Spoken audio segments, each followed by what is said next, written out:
Welcome, everyone. Welcome to Tea with Sue.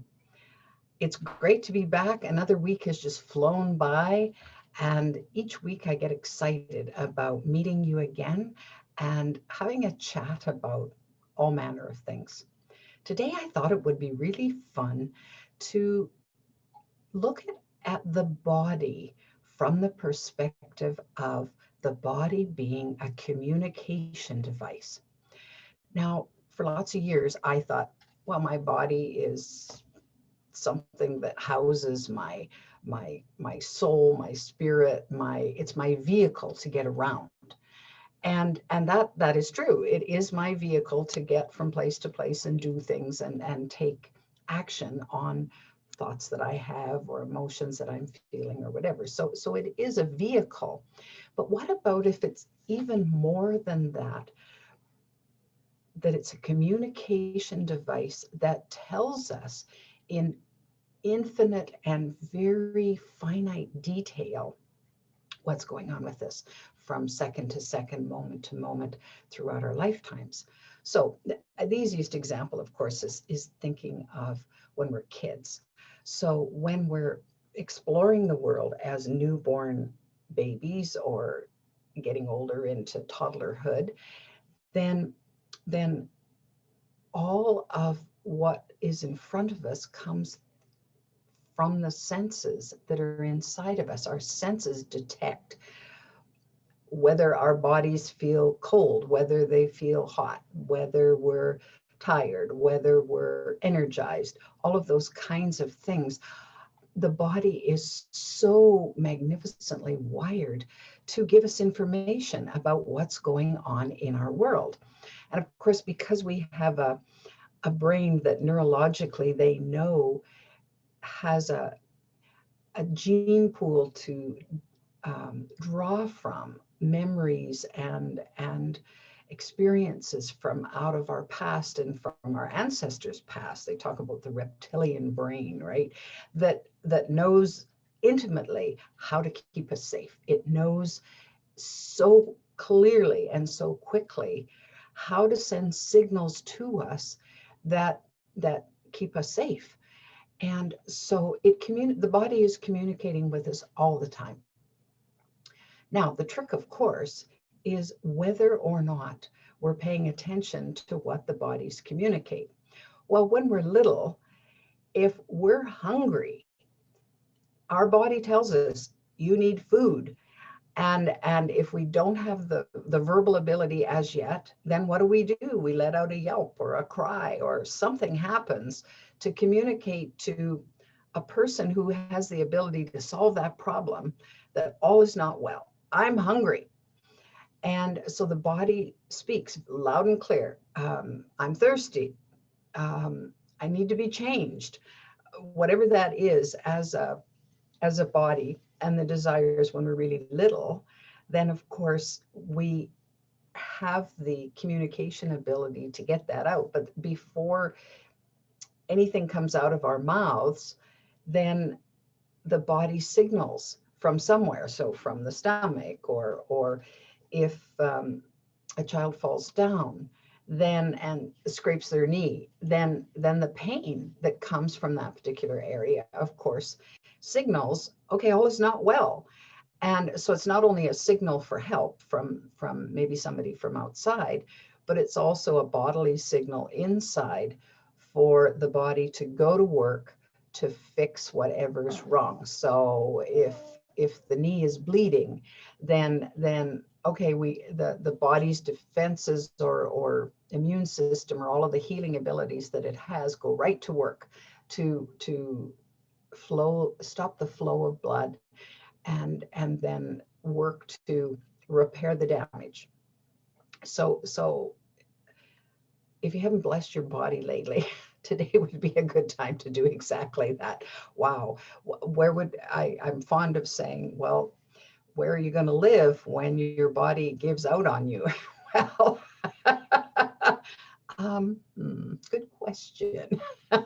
So the we have this fabulously intimate connection to our bodies, because without the body to house who we are, then we're not going to go very far. We're just spirit and essence and so on. And then living on planet Earth, we need more than that, right?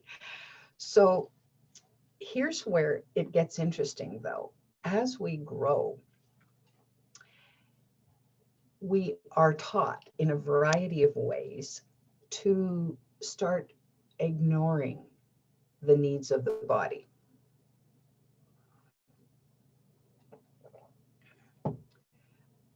I don't know if you grew up in a school system where I did, but it was critically important that if the teacher said, sit still and do your work, you sat still. No matter if you were the most fidgety kid in the world. I realized that I'm very fidgety. I'm often, this body is not that comfortable in certain kinds of chairs, and to sit for long periods of time is hard for me. So, but I was schooled from really young to sit still. And no wonder, as I'm the age I am, that I feel discomfort. So as an example, I've had some pain in my left hip for several days, and it's nagging at me. And so something is not quite right. Now it's up to me as the inside part of me that's not the body to figure out, well, what is it? So is it because I've been sitting at my computer for too long? Probably. Am I getting enough exercise to stretch those muscles and give the body some ease? Not maybe as much as I could. So, because we're trained to not think that there's any feelings or thoughts that could impede the body or cause it to send signals to us that aren't good. But they have found that from a research perspective, when we feel emotional or thinking stress, if we're stressed in any way or feeling any kind of what we label, I guess, as a negative emotion, then it translates through the body and the body becomes uneasy. So there's a great book that I refer to often when my body is going through its various gyrations and sending signals to me that I eventually choose to pay attention to. And so I looked up hip and, okay, what is going on when it comes to the hips? And one of the emotional references was the fear of moving forward. And I'm going, oh, isn't that interesting? So is that true for me? So I had a good think about that and realized that, yes, that I had some fear around moving forward. So then it was to acknowledge the signal that the body gave me that all is not well, something's going on here, and it's good to take a look at it. It's good to address it, to see, well, what is it exactly that's going on? So and for me, all of the above were true. I spend too much time sitting. I don't get enough exercise. I don't stretch enough. And I had this discomfort around moving forward, moving in the direction that I want to go. So, and it's interesting when we talk about our comfort zone, right? And everybody says, oh, well, you got to get out of your comfort zone in order to move forward, which I don't disagree with. That's very true. It's just that our comfort zone is pretty darn comfortable, right?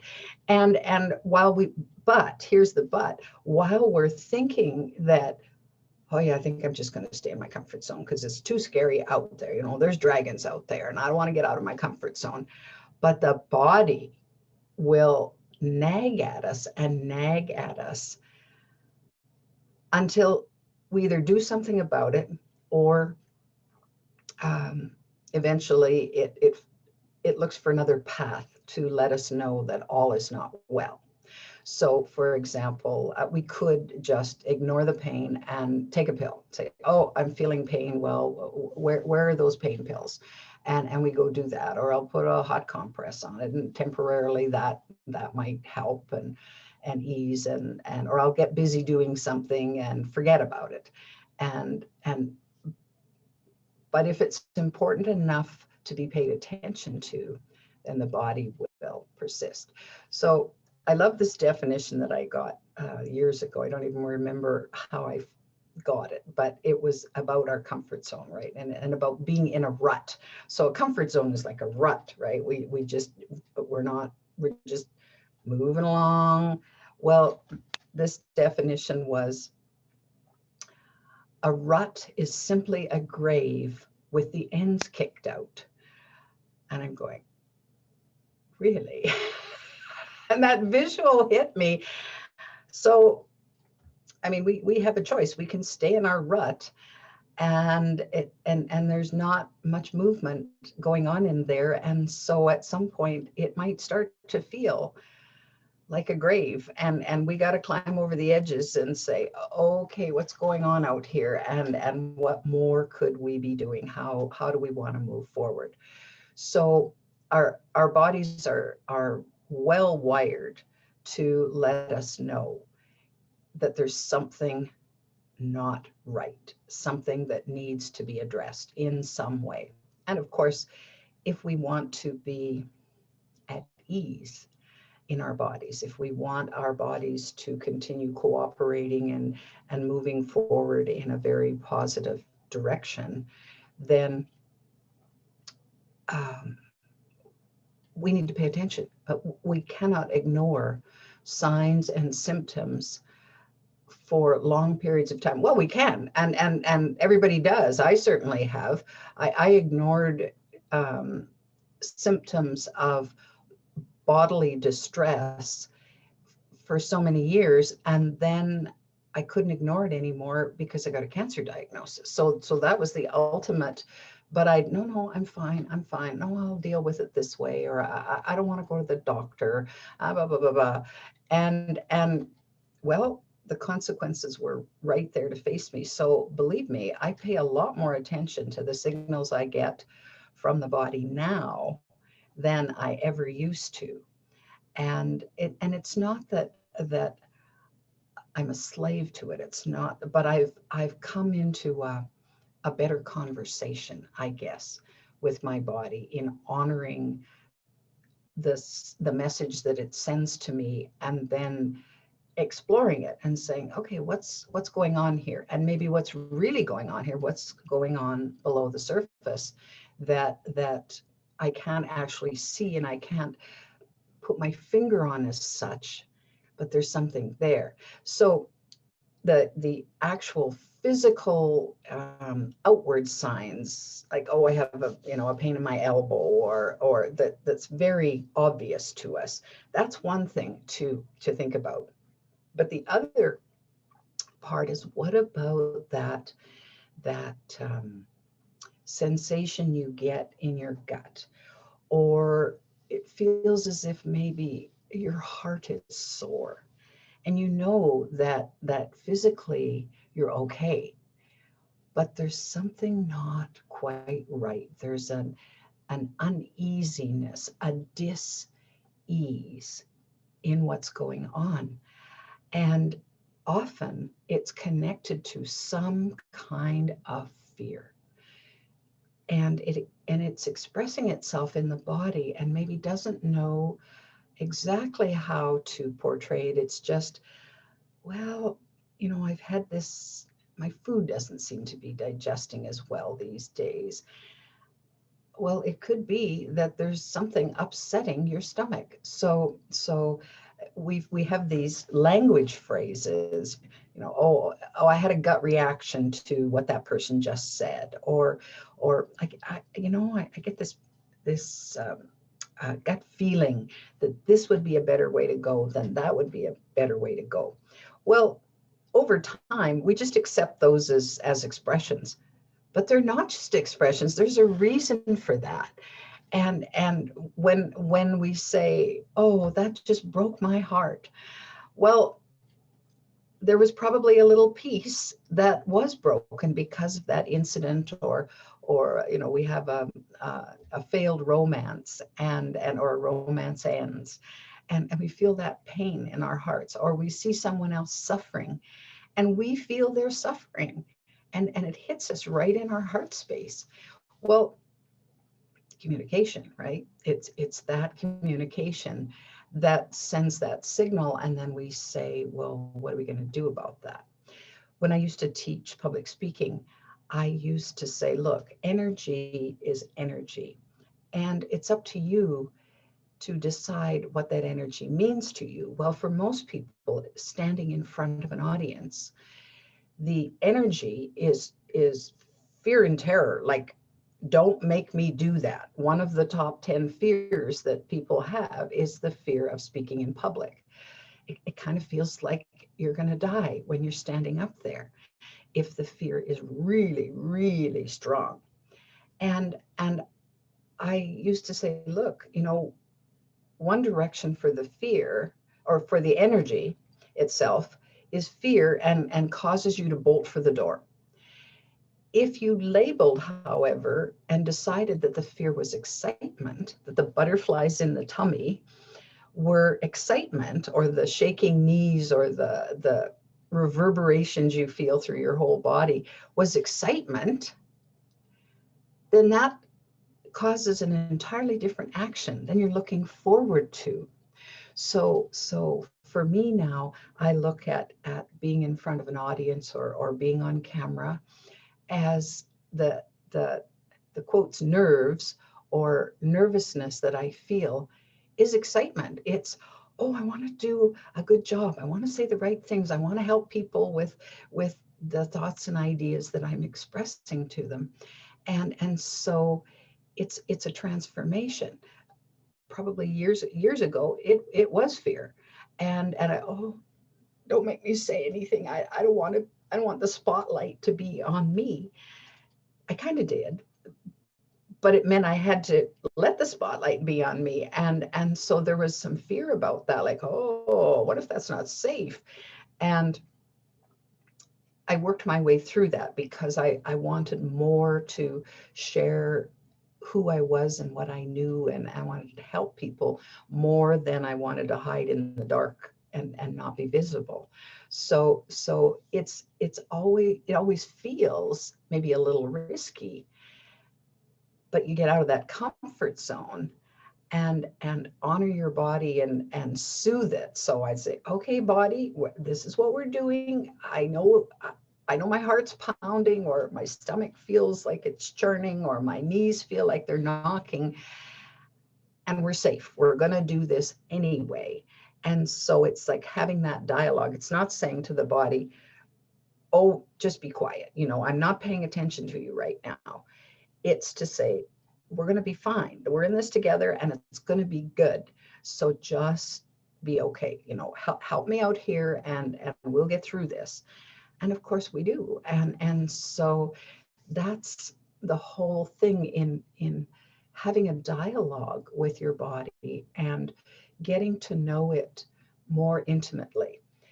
We've been taught to power through things like, okay, I don't care if you're stressed. I don't care if all your kids are sick, and this is like corporate America, corporate Canada, whatever, saying, just nose to the grindstone, shoulder to the wheel, and just keep on no matter what. Well, the statistics on the number of people on stress leave, the number of people with diseases, including cancer, because people have not honored this vessel, this communication device that we have to make sure that all was right. And that's what we want to get back to, is we want to get back to, if we haven't been paying attention to our bodies, then it's high time, and the sooner the better. The sooner you honor the fact that it will tell you if things are not going well. It'll also tell you if you're feeling joy and delight. And my granddaughters were over the other day, they're 2.5, and they laughed and giggled. I haven't laughed and giggled so much as I did in that really less than 24 hours that they were with me. I mean, it was marvelous. I'd kind of forgotten the joy that comes from being a kid, but their childlike innocence and delight in the world around them just re-triggered mine. And I just felt renewed and revitalized and refreshed once they went home. I was also exhausted because we have quite an age difference and Nana doesn't function quite as well and recover quite as quickly as I used to. So, but that's all right. I took a day off from the world on Monday and got my energy back. And of course, every time I thought about them, the memories of that fun and that laughter and that joy was so heightened that I just, it was great. And so now I have those lovely memories to draw on when they're not close by. So what are you going to do over this next week to honor your body when it tells you, feed me, give me liquid, take a nap, you're tired, go for a walk, get some sunshine, phone a friend, whatever feelings that come up for you, honor them and start that conversation so that you can be more in sync with your body, and it in turn will work, as it always has, extremely hard for you. It will take you to whatever next level is going to be important for you to thrive, not survive. We don't want just grass survival or below ground survival. We want to thrive. Well, it's not possible to do that without our body's full cooperation. Well, we have to cooperate in our hearts and our minds and our emotions with our bodies and listen to them when they're talking to us. So have fun with that. I know you can communicate much better with your body because you are that magnificent. Look forward to seeing you next week. If you want more Tea with Sue, or maybe you've missed some of the recordings we've already done, you can subscribe to my YouTube channel, Sue Paulson. You can also visit my website, www.yourmagnificencementor.com. There's a link there to my app, The Magnificence Mentor, which is a free download and has all kinds of cool stuff on it that you can listen to and enjoy. In the meantime, have a glorious Friday and the best weekend ever. Bye for now.